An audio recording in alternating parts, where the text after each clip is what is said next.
Bonjour à tous, j'espère que vous avez passé un bon week-end et bienvenue pour une nouvelle semaine d'éclectualité. Le thème aujourd'hui, nous allons parler, attention, l'éthogramme. Bon, apparemment, ils sont tous en mode, c'est l'heure de la sieste, hein. Donc on va les laisser tranquilles. Et je vais tirer moi les petits billets.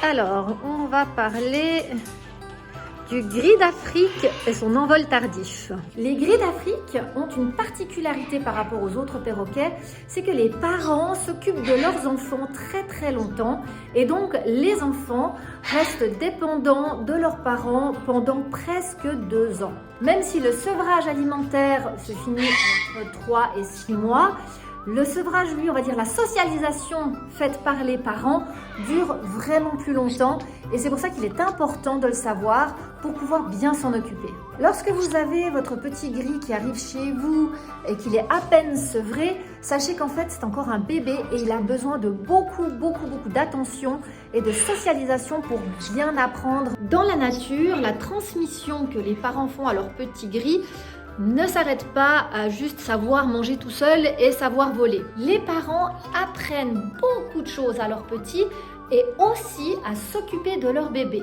En effet, lorsque les parents gris ont une nouvelle portée, les frères et sœurs les aident à s'en occuper. Et c'est pour ça qu'il faut vraiment vous dire, lorsque vous recevez un bébé à peine sevré chez vous, il a encore tout à apprendre.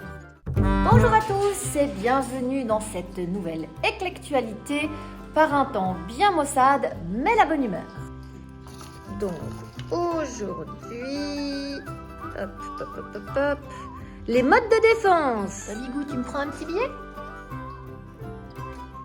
Non, pas la boîte, juste un billet. Un billet, non pas la boîte.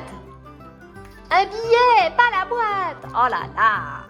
Alors le sujet, nous allons parler, à quoi sert le comportement de défense? Le comportement de défense, les modes de défense, c'est aussi des comportements innés évidemment et c'est bien obligatoire si le perroquet veut savoir protéger sa vie et protéger la vie de ses congénères. Le comportement de défense donc est inné, mais par contre le perroquet doit apprendre contre quoi il doit se défendre et de quoi il doit avoir peur ou non. Donc on va classifier dans le comportement de défense toutes les attitudes que le perroquet peut avoir pour éviter la confrontation, éviter le conflit et aussi à ne pas risquer sa vie. Et plus particulièrement, les comportements de défense sont très difficiles à appliquer en captivité car il s'agit uniquement de comportements développés pour la survie en nature.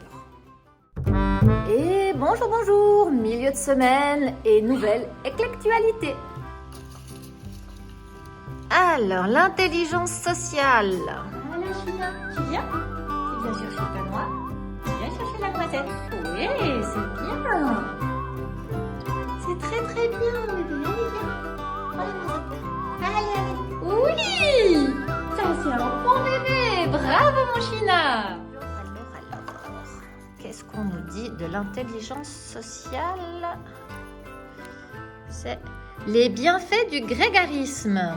Le grégarisme répond à tous les besoins fondamentaux du perroquet, notamment bien sûr les besoins sexuels, les besoins alimentaires, les besoins de sécurité, mais aussi les besoins de relations sociales et d'éducation.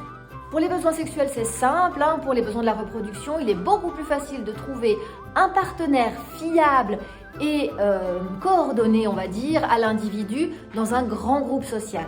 Pour le besoin de sécurité, le grégarisme est très utile car vous pouvez avoir plusieurs sentinelles qui montent la garde et être en grand groupe, cela déstabilise en fait un prédateur qui aura de la peine à se focus sur une seule proie. Et pour terminer, la grégarité, elle est aussi indispensable pour les liens sociaux, car c'est grâce aux liens sociaux qu'on peut se transmettre des informations, que l'on peut apprendre, que l'on peut savoir un petit peu les choses à droite à gauche qu'il faut savoir. Bien le bonjour! Et oui, c'est jeudi et bienvenue pour cette nouvelle éclectualité. Alors, le thème aujourd'hui, nous allons parler comportement sexuel, instinct sexuel. Bah alors China, c'est bon la doudouche? Ouais. Oh oui, c'est bon la doudouche. Oh oui, que c'est bon la doudouche.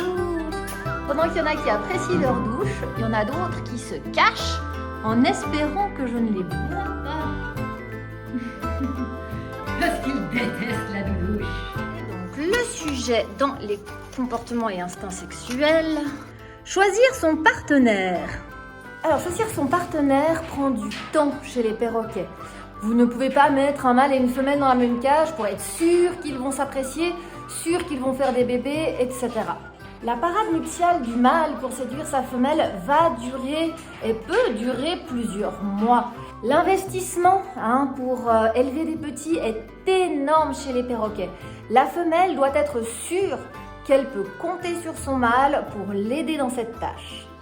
Chez la plupart des espèces de perroquets, à quelques exceptions près comme les calopsites, c'est la femelle qui reste au nid et le mâle qui fait des allers-retours pour nourrir sa femelle. Le choix du partenaire est extrêmement important chez les perroquets, comme je vous l'ai dit déjà pour l'investissement des petits, mais aussi parce qu'un couple de perroquets se choisit à vie. La femelle va beaucoup tester le mâle. Elle va le faire préparer le nid, lui faire apporter des cadeaux, lui faire les plus belles parades qu'il peut. Enfin voilà, c'est pour ça que ça prend beaucoup de temps. Si on y pense, c'est un petit peu comme pour les humains en fait. Là, on teste, on flirte, on essaye, on fait des rendez-vous, on teste un petit peu la personne, jusqu'à ce qu'on soit persuadé d'avoir trouvé le ou la bonne. Et bien sûr, la vie d'un perroquet est longue. Pour pouvoir être sûr que pendant 60 ans, on va compter sur son partenaire, il faut lui laisser le temps de faire ses preuves. Bonjour à tous, c'est vendredi. Allure, le thème, la puberté. Coucou les amoureux. Oh, il est trop mignon.